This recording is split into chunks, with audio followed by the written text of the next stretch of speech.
안녕하세요, 가치함입니다. 자, 오늘 시장 많이 기대를 하셨을 텐데 지금 보시는 것처럼 이렇게 시초가가 가장 좋았었고 계속 내내 흘러내리는 모습이 나왔어요. 결국에는 오늘 갭 상승을 했고 그 갭을 다 메꾸면서 오늘 시장이 그렇게 마무리가 되었던 것 같고요. 결과적으로 코스피는 0.26%의 상승이 나왔고 또 코스닥은 갭을 다 메꾸고 나서 오히려 하락하면서 시장이 굉장히 부진했던 것 같습니다.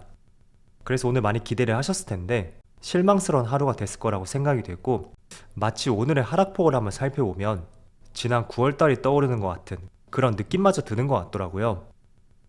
그럼 이번에는 시가총액 상위 종목들을 보면, 자, 시장이 전강 후약 패턴이었지만 그래도 반도체 관련주들 어제에 이어서 오늘까지 굉장히 강세 흐름이 나왔었고, 그리고 마찬가지로 2차전지 관련주도 상당히 강한 모습이 나왔습니다. 반대로 어제 약세를 보여주었던 인터넷 관련주들 네이버하고 카카오는 오늘도 급락이 나왔고, 그리고 자동차 관련주도 좋지 않은 모습이 나왔었죠. 그리고 코스닥, 자, 코스닥은 한 종목, 알테오제는 어제 유일하게 하락이 나왔던 종목이었던 것 같은데 오늘은 완전히 반대의 움직임이 나왔네요. 그리고 상대적으로 코스피 내에서는 2차전지 관련주의 흐름이 좋았었잖아요. 그런데 반대로 코스닥 내는 소재 기업들은 부진했던 하루였던 것 같습니다. 그리고 이어서 코스피의 수급을 보면 오늘은 외국인이 소폭의 순매수가 들어왔어요. 그렇지만 기관은 금융투자가 중심이 되어서 많은 순매도 물량이 나왔고, 외국인은 사실 오전부터 오후까지 소폭의 순매도 물량이 유지가 되었었거든요. 그런데 동시호가의 매수세가 들어오면서 결국에는 빨간불로 마무리가 되었네요. 그래도 4거래일 연속으로 상승이 나고 있죠. 그리고 코스닥, 자, 반대로 코스닥에서는 외국인의 정말 많은 순매도 물량이 나왔고 기관도 마찬가지로 순매도가 나왔습니다. 그래서 오늘 코스피보다 조금 더 낙폭이 크지 않았나 그렇게 생각이 되고요. 그리고 이어서 삼성전자를 보면 오늘 3거래일 연속으로 외국인의 순매수가 들어왔어요. 물론 기관은 순매도 물량이 나오긴 했지만 기관도 보면 연기금 쪽에서 모처럼 4거래일 연속으로 순매수가 들어오고 있습니다. 그리고 하이닉스는 오늘 외국인의 정말 많은 순매수가 들어왔습니다. 무려 2100억의 순매수가 들어왔고 5거래일 연속으로 순매수가 들어왔거든요. 그래서 확실히 반도체는 조금은 저점을 잡지 않았나 어제의 의견을 다시 한번 드려보고요. 마찬가지로 에너지솔루션도 기관과 외국인의 많은 순매수 물량이 들어왔습니다. 반대로 네이버는 기관의 순매수 물량이 들어왔지만 오늘도 외국인의 많은 순매도 물량이 나왔고 어제보다 규모 자체가 더 커진 것 같네요. 자, 이어서 주체별 매매 동향에 대해서 살펴보도록 하겠습니다. 10월 5일 외국인이 가장 많이 매수한 종목은 삼성전자, SK하이닉스, KB금융, 삼성SDI, 삼성전자 우선주, 이런 종목을 차례대로 매수했고, 반도체 종목이 한 종목, 두 종목, 3개, 무려 3종목이나 포함이 되어 있어요. 그리고 2차전지 관련주도 이렇게 2개나 포함이 되어 있죠. 그리고 기관은 네이버, LG에너지솔루션, 고려아연, S-오일, 아프리카TV, 외국인과는 반대로 조금은 생소한 종목들이 포함이 되어 있네요. 자, 이어서 해외 증시를 보면 오늘 국내 증시는 굉장히 부진한 모습이었지만 전날에 미국의 3대 지수가 모두 강한 상승이 나왔어요. S&P 500은 3% 급등이 나왔고 종가가 최고가에서 마무리가 되었었죠. 그리고 나스닥은 마찬가지로 3.3% 급등이 나왔고 비슷하게 종가가 최고가에서 마무리가 되었어요. 또 다우지수도 마찬가지고요. 이어서 아시아 증시를 보면 지금 일본 니케이도 음봉으로 떨어지고 있지만 그래도 0.45%의 상승이 나오고 있고, 대만은 그래도 빨간 양봉이 나오고 있네요. 그래서 지금 1.8%, 또 상해지수는 오늘 휴장이에요. 자, 그래서 전반적으로 어제 미국 증시라든지 아시아 증시의 흐름을 본다면 유독 국내 증시만 정말 부진한 모습이 나오는 것 같습니다. 자, 일단 흐름을 보면 코스피가 장 초반에 거의 2% 가까운 갭 상승으로 출발했고 계속 떨어지는 모습이 나오고 있어요. 그리고 코스닥도 마찬가지고요. 오히려 코스닥은 음봉으로 전환이 되었고 지금 마이너스 1.5% 가까운 하락이 나오고 있습니다. 자, 우선 오늘 기관과 외국인의 수급을 보면 이게 장중 선물지수의 흐름이거든요.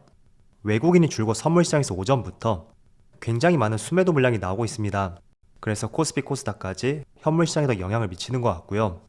일단은 두 가지 이유를 해석을 해보고 있어요. 첫 번째가 지금 아시아 시장은 그래도 크게 빠지진 않고 있단 말이죠. 물론 일본 시장은 음봉으로 떨어지고 있지만 그래도 일본이라든지 대만 모두 빨간불이 들어오고 있거든요.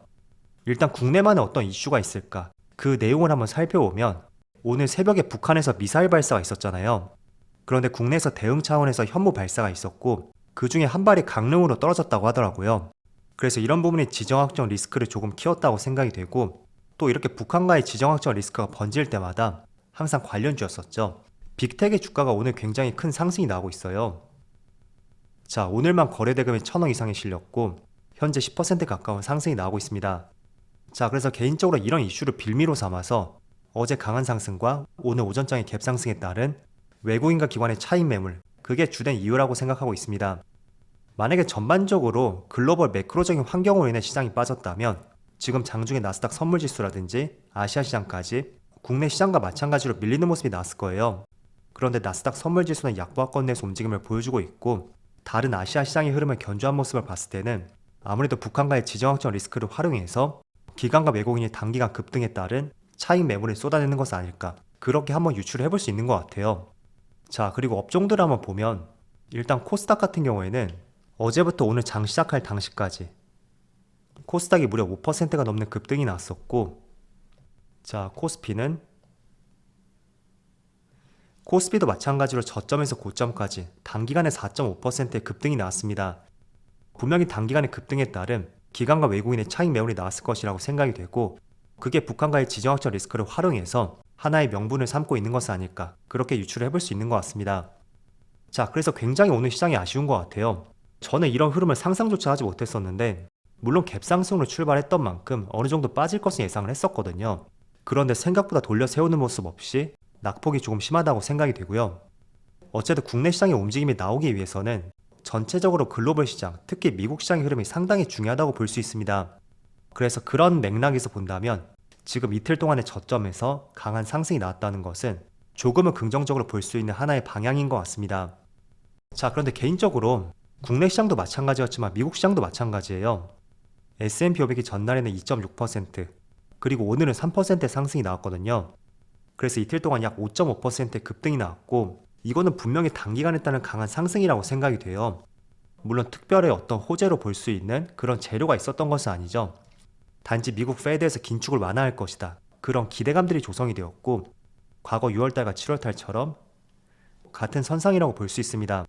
그래서 이런 기대감에 따른 실망 매물, 그런 것들이 또 충분히 나올 수 있는 상승이라고 생각이 되고요.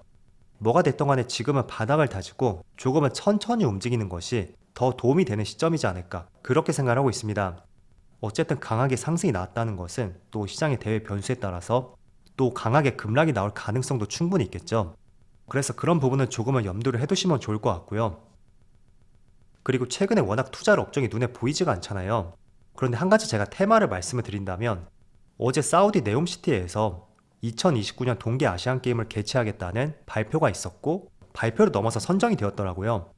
그래서 중동 국가에서 처음으로 아시안 게임을 개최하게 되었고 이 때문에 시간 내에서 네옴시티 관련주들, 특히 유신, 히림, 그리고 한미글로벌, 이런 기업들이 굉장히 강세를 보여주었습니다. 오늘도 마찬가지로 그런 흐름이 이어지고 있고요. 일단 네옴시티 관련주는 저는 재료가 계속 이어질 것이라고 생각이 되고 그에 따라서 주가도 긍정적인 방향으로 움직일 가능성을 예상을 하고 있습니다. 왜냐하면 동계 아시안 게임도 있고 또 11월 달에 사우디의 빈살만 왕세자가 국내를 방한을 하잖아요. 그런 분명히 네옴시티와 관련해서 어떤 추가적인 내용이 발표될 가능성이 충분히 있어요. 그렇기 때문에 네옴시티 관련주는 지금 불안한 시장에서 조금은 관심을 가져볼 수 있는 대표적인 업종이 될 수 있다고 생각이 되고 제가 저번에 언급을 해드린 것 같은데 대형주에는 현대건설하고 삼성물산, 이 두 개의 종목이 있죠. 그리고 중소형 업종에는 히림, 유신, 그리고 한미글로벌, 이런 기업들 한번 주목해 보시면 좋을 것 같아요. 자, 오늘 시장이 강세장에서 다시 약세장으로 돌아섰는데 그래도 여전히 강한 흐름을 보여주는 업종이 반도체 업종하고 2차전지, 이 두 개의 업종인 것 같아요. 물론 금융주라든지 일부 에너지 관련주들, 그런 업종도 강세를 보여주고 있지만 그래도 국내 산업을 대표하고 있는 반도체하고 2차전지, 이쪽에서 오늘 강한 상승이 나오고 있습니다. 자, 특히 에너지솔루션 같은 경우에는 지금 5% 가까운 상승이 나오고 있고 어제도 4% 상승이 나왔거든요. 그런데 최근에 미국 시장에서 테슬라를 중심으로 조금은 시끄러운 이슈들이 계속 나오고 있잖아요. 그런 조금은 악재가 많은 상황에서도 국내 2차전지 관련주들, 특히 소재기업보다 대형주 쪽으로 오늘도 강세 흐름이 이어지고 있습니다. 그리고 삼성 SDI도 지금 음봉으로 떨어지고 있지만 여전히 1.9% 상승이 나오고 있어요. 자, 그래서 제가 대표적으로 국내에서 가장 큰 성장을 겸비하고 있고 금리 인상 이슈가 있다고 하더라도 큰 문제가 되지 않는 것이 바로 2차전지 관련 업종이라고 말씀을 드렸어요. 자, 2차전지 관련주는 분명히 시장이 떨어질 때는 같이 떨어질 수밖에 없을 것입니다. 그렇지만 조금은 시장이 안정화가 되면 더 빠르게 치고 올라갈 수 있는 대표적인 종목이라고 저는 생각이 되거든요. 그 근거 중에 하나로서 아무리 금리 인상을 하고 그게 기업들의 영업이익을 떨어뜨린다고 하더라도 결국에는 그 시장의 성장이 이 모든 것을 다 상쇄시킬 수 있는 대표적인 산업이라고 볼 수 있어요. 그래서 제가 만약에 대표적인 업종을 꼽고 장기 투자를 하겠다고 마음을 먹는다면 저는 무조건 2차전지 관련주 쪽, 그쪽을 대표적인 업종으로 선택을 할 것 같습니다. 그래서 최근에 다시 시장이 조금은 돌아서는 모습이 나오고 있는데 그때 어떤 업종이 조금 더 뚜렷하게 강세를 보이는지 그걸 한번 체크를 해보시고요. 금리 인상을 이겨낼 수 있는 성장성, 그런 부분에 조금 더 포커스를 맞춰보신다면 좋을 것 같습니다. 자, 그렇다고 해서 반도체도 등한시하는 것은 아니에요. 어쨌든 경기는 사이클이 있고 그 사이클의 하단에 지금 반도체가 접해 있다고 생각이 되거든요. 그래서 이제는 그 사이클상 또 올라갈 수 있는 그런 티핑 포인트를 지금 찾고 있다고 생각이 되는데, 자, 삼성전자의 비전 한번 살펴볼게요. 어제 나왔던 기사인데 지금 3나노로 양산을 했잖아요. 그런데 향후 5년 안에는 1.4나노 파운드리를 양산할 것이고 또 추가적으로 삼성전자 파운드리 사업부 부사장에 따르면 5년 뒤에는 삼성전자 파운드리 매출을 지금보다 3배 이상 끌어올릴 것이다. 이런 포부도 밝혔습니다. 물론 목표는 높게 잡을 수밖에 없겠죠. 그래서 이게 정말로 3배로 늘어날 것이다.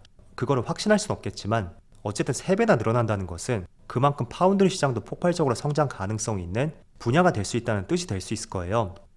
그래서 지금 7만 전자가 깨졌고 또 6만 전자가 깨졌고 5만 전자가 깨지면서 4만 원대까지 갈 것이다. 이런 부정적인 전망들이 있지만 그럴 때마다 삼성전자의 사이클을 한번 살펴보세요. 상승은 비교적 단기간에 1년 정도에 값하는 상승이 나온다면 또 2년 내지 3년 정도는 주가가 쉬어가는 모습이 늘 발생이 되었거든요. 그래서 지금도 그 과정 중에 하나였고 그 끝무렵을 향해서 나아가고 있지 않을까, 저는 그런 생각을 하고 있습니다. 그래서 지금 시장이 많이 어렵죠.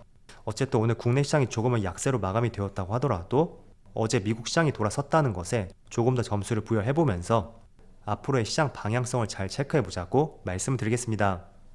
자, 그럼 오늘 영상 여기서 마치도록 하고요. 언제나 여러분들의 성공 투자를 기원하도록 하겠습니다. 감사합니다.